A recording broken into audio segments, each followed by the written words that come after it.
de Shammai foram dois grandes sábios da religião judaica. O Talmud registra cerca de 316 controvérsias entre elas. A escola Shammai tendia a ser mais rígida em suas posições. A escola de Hillel, em geral, era mais liberal. No Evangelho de Mateus, capítulo 19, os fariseus perguntaram a Jesus se é lícito repudiar a esposa por qualquer motivo, para ver a qual escola rabínica ele dava sua adesão.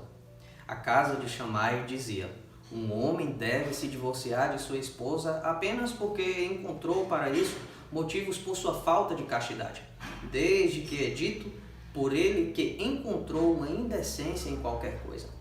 E a casa de Hillel dizia: mesmo que ela estragasse o prato dele e deixasse queimar a refeição. O rabino Akiba diz: ele pode divorciar-se dela, mesmo que ele ache outra mulher mais bonita do que ela. No texto grego e hebraico, os significados das palavras se assemelham.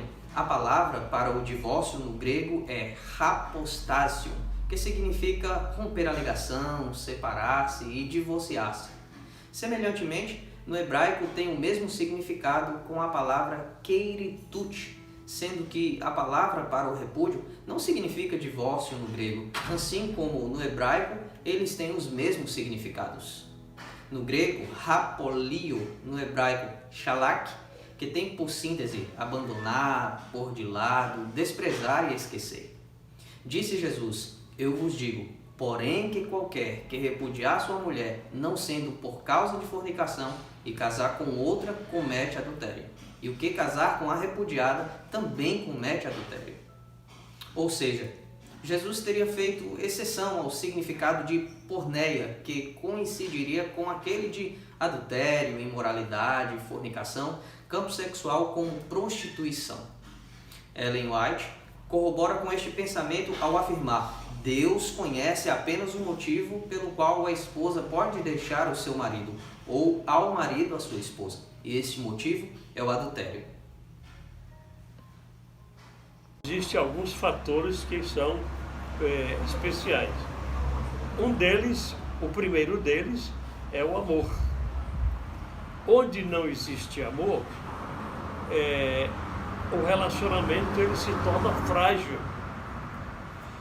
E depois do amor, a religião, porque a religião, ela, pelo fato de ligar o indivíduo a Deus, ela dá uma postura ao marido e à esposa de muita responsabilidade. O casamento não se torna apenas um ato vulgar. Enquanto eu tiver paciência, eu vou tolerá-la, ou vice-versa. Não, casado uma vez, casado para sempre. Segundo a Bíblia, a instrução de Jesus foi até que a morte os separe. Lembremos que na fala de Jesus, em Mateus capítulo 19, versos 7 e 8, ele disse que Moisés não ordenou, mas somente permitiu a carta de repúdio por causa da dureza de coração.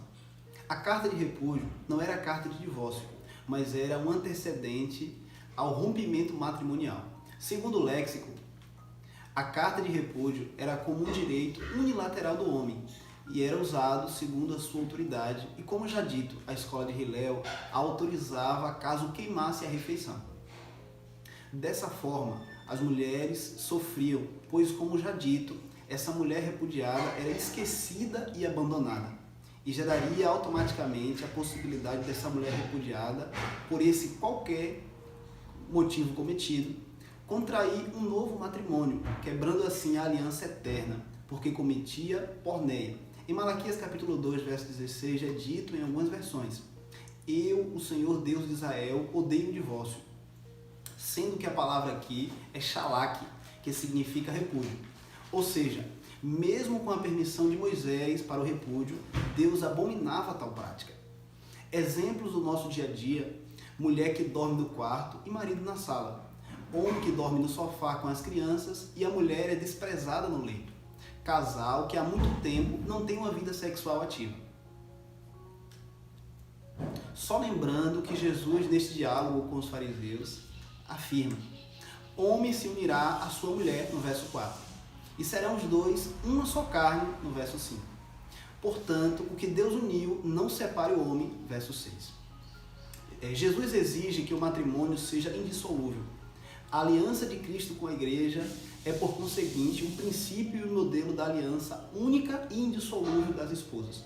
Só a morte poderá separar aquilo que Deus uniu.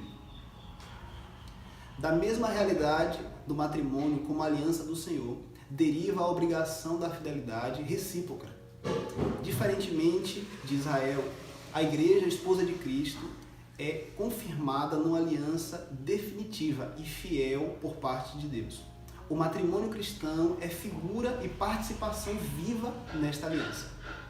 O sim que o casal disser um ao outro no Senhor, de fato, já entrou a fazer parte do sim que Cristo disse à igreja.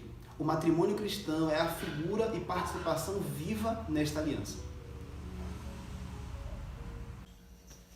Nos dias que a gente vive hoje, né, é muito difícil encontrar jovens casais que namoram e estão dispostos a casar oficialmente para formar uma família. Porque as pessoas não acreditam mais no casamento. Né? Quando eu comecei a namorar, noivei e falei minha pretensão de casar, muitos diziam: você está muito novo para casar, espera mais um pouco, conhece mais a pessoa. Porque perdeu-se a noção de que se conhece o parceiro no casamento. Então as pessoas começam a morar juntas sem serem casadas, conhecem um ao outro, vivem como casados, só que não tem aquele compromisso. Né? Não foi feita a aliança diante de Deus, diante da família, e isso mostra que as pessoas não querem, né, aquele compromisso verdadeiro, sincero, real. Porque foi morar junto, mas se deu incompatibilidade, se não deu certo para alguma coisa, separa, termina, recomeça com outra pessoa. Então a noção de casamento que a gente tinha, que era algo que era para ser para sempre, era feito para durar, hoje se perdeu. Ninguém mais tem essa noção de que o casamento é algo bom e que deve durar. Ah, vai casar, parabéns, vamos torcer para que dure. Olha só o que é que as pessoas falam quando ouvem, né, essa questão do casamento. Então, quando você é jovem e conhece alguém por quem você se apaixona, tem os mesmos ideais, mesmos princípios, planos em comum, você deseja que o seu relacionamento dure para sempre. Só que a gente não pode ser simplesmente romântico, tem que ter uma visão equilibrada. Porque quando você casa, você agora vai conhecer os defeitos das pessoas. E, infelizmente, muitas pessoas no começo do relacionamento, os primeiros anos de casado, ao enxergar agora mais, né, profundamente os defeitos de caráter do companheiro, da companheira, ao invés de lutar para fazer dar certo, acham mais fácil desistir. E trazendo, né, para a visão cristã, o que Cristo ensina é que a gente tem que viver o amor e amar apesar de, não porque. No namoro a gente, né, gosta da pessoa por causa do sentimento, do que ela faz, do que ela dá pra mim, só que o amor real que faz com que o casamento dure, seja permanente, é um amor que ama apesar dos meus defeitos. A minha esposa tem conhecido esses defeitos, ela continua me amando. Tenho conhecido os defeitos da minha esposa, mas apesar disso, eu continuo amando. E a gente vai viver nessa jornada, se Deus quiser, até o fim dos nossos dias.